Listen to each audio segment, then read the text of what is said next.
even in its simplest form, putting a age contingency in there is technically a trust. We see a lot of clients, particularly young parents that have minor children, and obviously at that time the main concern is making sure that children are looked after and cared for, and also making sure that any inheritance they receive is looked after and maintained. It's a response. It's an important role, and making sure that you have provisions in place to make sure any money is looked after is fantastic. Welcome to Listen Without Prejudice, your exclusive gateway to one of London's leading law firms. In each episode, we dive deep into the stories, insights, and expertise that make Bishop Sewell a trusted name in the legal community. Join us as we explore everything from the latest legal trends and case studies to practical advice on residential and commercial property, corporate and commercial law, employment, family and divorce matters, private clients, and dispute resolution. Whether you're a legal professional, a client, or simply curious about the law, Listen Without Prejudice is here to inform, inspire, and engage. Now, without further ado, let's get the conversation started. Hello, I'm Nicholas Barlow, head of the private client team at Bishop Sewell. I'm joined by Ben Williamson, senior associate in the team, to talk today about trusts in wills. So we've had separate episodes about wills and executorship, and this is really to focus on when it might be appropriate to use a trust in a will. I suppose the most basic point would be if you've got young beneficiaries, perhaps grandchildren, and maybe you'd want to cover that to start with. Yeah, absolutely. And even in its simplest form, putting a age contingency in there is technically a trust. We see a lot of clients, particularly young parents that have minor children, and obviously at that time the main concern is making sure that children are looked after and cared for, and also making sure that any inheritance they receive is looked after and maintained. It's a response. It's an important role, and making sure that you have provisions in place to make sure any money is looked after is fantastic. I say that we mentioned about 25. Obviously, a beneficiary can't inherit until they're 18, or at least collect the fund until they're 18. A lot of parents feel that is too young and too irresponsible. So just putting that age at the older age is much more reassuring to some parents to make sure that it's looked after properly. And even if they're actually quite responsible, it's those around them as well who may not be. So exactly, there's a lot, peer pressure. A lot of bad influences out there, isn't there? So having somebody to a trustee there to manage that fund and make sure it's managed correctly and invested wisely is very important. And very briefly, who would be the trustee? As a starting point, it's normally who you would name as your executors in your will. So again, it's a big decision, particularly when young children are involved, in making sure that the right individuals are named. Obviously, it can be professionals. It's not a requirement. We have a lot of times whether that be the lawyers or accountants, for example, just to have that professional input. Otherwise, it's just trusted family members and friends. Perhaps moving to the more sophisticated type of will trust. Nowadays, there are many blended families, and certainly you and I have worked together where there's a family property that's quite valuable, where the wealth of both partners has gone into it. So perhaps you could talk to that point. Absolutely. As you say, blended families, or again, younger spouses, that it's a question we're asked a lot is what happens if I die soon, and is any future spouse going to take my inheritance?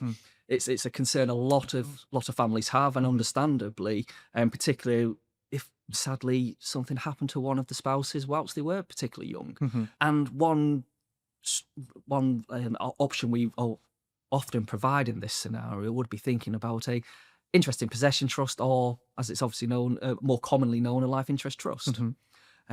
Essentially, you can, and a lot of families may limit it just to a property, is essentially putting half the property into this life interest trust so that the surviving spouse would have the right to occupy and continue to enjoy that asset, but maintaining the capital and safeguarding that for their respective children. And what would be the tax situation when you leave a share of a property for the surviving spouse on life interest trust? Life interest trust, like if it was an absolute gift, is exempt from inheritance tax, caveated with provided the domiciles remain the same, or long-term residencies it may soon be. Provided that's the position, it's spousal exempt. So the survivor doesn't have to worry about funding an inheritance tax bill. They can still receive this asset and continue to live in the property. It's just a reassurance that for whoever may pass first, that the capital is maintained for their children, basically. Again, so if the survivor did remarry and have further children of their own, for example, their share of the asset is protected. We've had a lot of clients. It's quite a reassuring planning tool, which is not overly complicated as well, really. And there's not too much reporting with the revenue to do at that point. It's still rather straightforward, but just providing a safeguarding and a reassurance. And as you say, it's a very emotive topic as well, the family home and making sure that there is ultimately an inheritance by the children from that marriage or from previous marriage. So inheritance tax isn't payable when the surviving spouse inherits, but presumably is payable at some point in the future. Yes, yeah. Normally when that spouse then dies themselves. Okay. So not the 10-year charges that we've talked about previously. No, so it's much more straightforward to manage, really. Again, if this is just a property, to essentially continue to live there and enjoy it, and then upon the spouse's death, inheritance tax is payable, as would be the position should the survivor have inherited it outright in any event. And this requires some advice at the outset, looking at how the property is held. We know about the difference between joint tenants and tenants in common, but perhaps you could just explain that for the viewer. Well, joint tenants in the simplest form is an automatic right to survivorship. So irrespective of what your will would say, that joint tenancy would automatically overrule that and pass straight to whoever is the joint legal owner. Often, if it's intended to leave it outright, that's not a concern. If we are looking at mechanisms like these life interest trust, that is not ideal, really, because the intention behind this is have your equity separated, and that's where tenants in common comes into effect, and that's you are the legal owners, but you each have your own respective portion of that asset, which you can then leave via a will and direct in your own way. So if you bought your home as joint tenants, are you stuck with that, or can you change it? No, it's a nice straightforward mechanism. It's got a form of severance that can remove add a restriction to the title, so it's held as tenants in common. And then the executors will receive that share that belonged to the deceased, whether it's a half or a different Exactly, share. yeah. So if there were separate shares in this, they would have to own the property as tenants in common in any event. So say it was a 70-30 split in one direction, again, those respective equitable portions could pass to their respective beneficiaries. And if we set one of these up, what happens if the survivor wants to move house, perhaps downsized from a house to a flat? Are they able to do that? They can, yes. Yeah, normally this is where you're making sure your advice is correct and accurate for your clients, but there is this flexibility normally, and you can include provisions to allow for replacement properties. It's just making sure that you take your client's advice properly and making sure it's their wish and their requirements, and adding in any bespoke wording, really, to make sure it meets their wishes. I know you and I have worked on matters where you need to look at the burden of inheritance tax, or if there's a mortgage, how that gets paid. And perhaps you could just expand on that point. Yes, mortgage is obviously an interesting one, and certainly if there's a substantial mortgage remaining, it's quite a concern for parents and spouses to make sure that, considering who's going to be funding that mortgage down the line when most likely one income is no longer available. There are policies in place, insurances in place, which may remove that issue. Otherwise, again, the mortgages are often jointly held, so the survivor can essentially acquire that burden, really, and it's just making sure that the wills and any supporting documentation is structured to make sure it's all brought into account and considered. So when you're preparing the will, that's one of the considerations, how you're going to clear liabilities and make sure that the intended benefit of leaving a property is actually as beneficial as it could be. Exactly, yes, yeah. Lots of factors to consider here. Yeah. We focus on one type of trust dealing, say, with a property, but that can be expanded for everything that a deceased person has. So that'll be the residue of their estate. Perhaps you could just explain what that will be and where it would be helpful. Again, it's security. And if for certain clients, they would prefer to make sure everything is protected with this capital preservation, as they refer to. In the simplest form, any bank interest, any shares, any dividends are payable from shares, any premium bond prizes, whatever it may be. Premium bonds is the wrong example because obviously they have to be cashed in, but any other income bond prizes, whatever it may be, the income from that can pass to the survivor. Okay. Again, as a starting point, the capital is preserved. And you're creating a trust but not paying inheritance tax, it Correct. seems, which it sounds quite advantageous.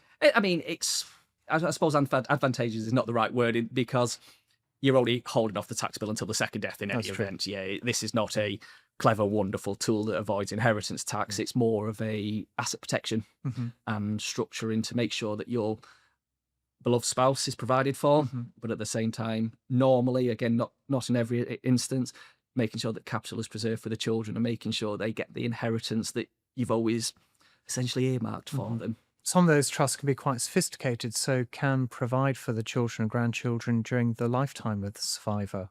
Yeah, again, this is where it's important to take clients' instructions and make sure that the wills are drafted correctly. There are various powers available to trustees, and that can be advancing capital to the survivor.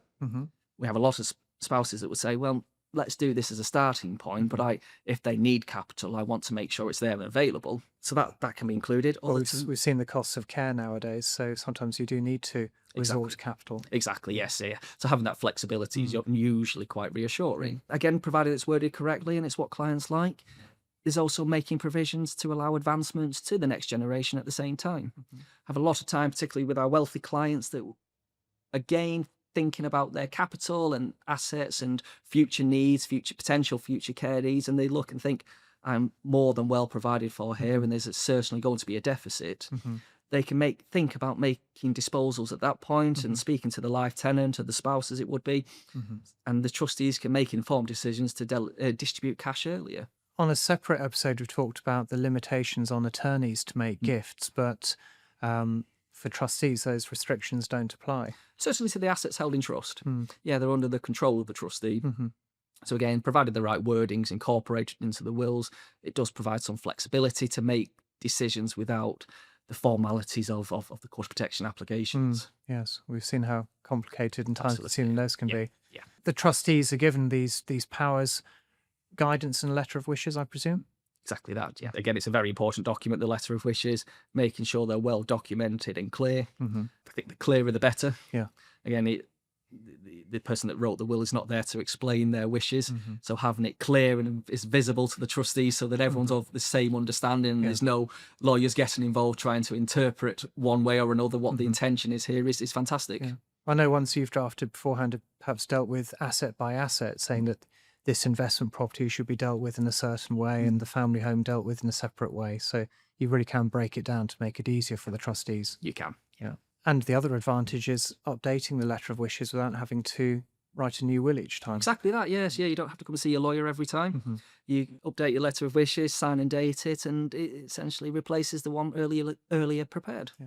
Perhaps going beyond just the surviving spouse, having a will trust that is a discretionary trust where you may have a pool of beneficiaries, or indeed if there isn't a surviving spouse or civil partner, perhaps you could just expand on our discussion about where those would be used and for how long, and perhaps maybe with a charity involved at some point.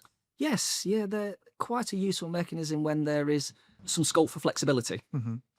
We have a lot of clients, particularly sophisticated clients with various assets and maybe transient families all over the world. Having the discretionary trust structure can provide quite a useful aid, maybe long term, but certainly in the short term to allow the executors to make informed decisions. You see it a lot, and you read about this 2-year rule for keeping it in a discretionary trust for 2 years after the death, and making any decisions within that has no adverse tax implications normally. And we find that can be particularly helpful where, again, the assets are complicated. You know, the pool of properties or cash investments, again, overseas family members, probably the one for another topic, but thinking about the new changes coming in place for pensions and considering the tax implications on beneficiaries of who may be receiving lump sum pensions now, or any benefit from a pension, really. They're quite a useful structure to give the executors time. Yeah, to let make the dust right. settle a bit. Exactly. Yeah. Yeah. And I suppose before we round off, vulnerable beneficiaries, we've seen that in some families where because of some form of vulnerability, whether it's through health or lifestyle or perhaps going through a divorce, helpful in those circumstances as well? Absolutely, yes, yeah. in those difficult circumstances, having the reassurance that those beneficiaries with vulnerabilities or beneficiaries with vulnerabilities are cared for is a very useful mechanism. They are quite complicated, and we probably haven't got time to talk about all the legalities and the requirements with them. But if the conditions are correct and the